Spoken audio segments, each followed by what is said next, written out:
Dear Terminal, I am trying to change the colors of prompt string 1 in my bash RC file, but I can never remember which ANSI codes go with each color.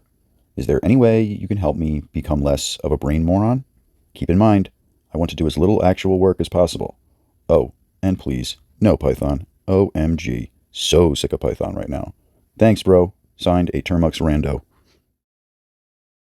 Dear Termux Rando, I don't know if I can help with your overall problem of being a brain moron. Sounds as though that's beyond my capabilities. However, I think there is a solution to your more immediate issue of remembering ANSI color codes.